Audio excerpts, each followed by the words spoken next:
where you've been since the summer and what you've been doing. Yeah, I've been just skating at home with the OHL Mississauga Steelheads. They've been real accommodating for me over the last 2 years, and you know, they allow me to come there and skate and keep to my daily routine and keep my legs going, and so I can prepare for an opportunity like this. And you know, when the call was made, it was didn't take much of me thinking about it. It's a great team to come to with a lot of good players and a lot of good aspirations. You know, a team that competes for the Stanley Cup every year, and you know, that's what you play hockey for. So. When did you get the call? We've been talking for a couple days now, and everything sort of got finalized yesterday. So, you know, just glad that's all over. It was a long day yesterday, and just happy to be here with the guys, get to meet all the guys, and had a good practice today. Felt really good, and take it a day at a time. How much time do you need?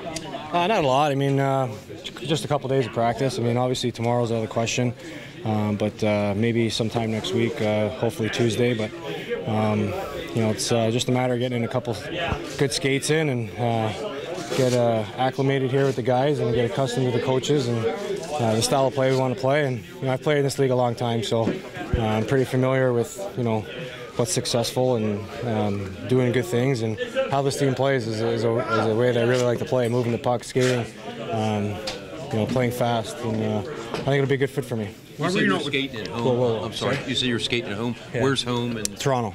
Okay. Toronto, yeah. And where were you at? Which rink, or were you at the? Mississauga Steelheads. Oh, okay. Why were you not with anyone in camp? Did you come closer? What happened? What was the? It's a complicated story. I had some plans to go play overseas that took longer than expected, and you know, at the end of the day, when this popped up, it was just I couldn't wait any longer, and I just wanted to get back to playing. And when you're presented with an opportunity like this, with a franchise like this, and with a team like this, with this many good players, it's really hard to pass up and get you back to playing and get you back to doing the good things and being part of a good team, and that's what this is all about.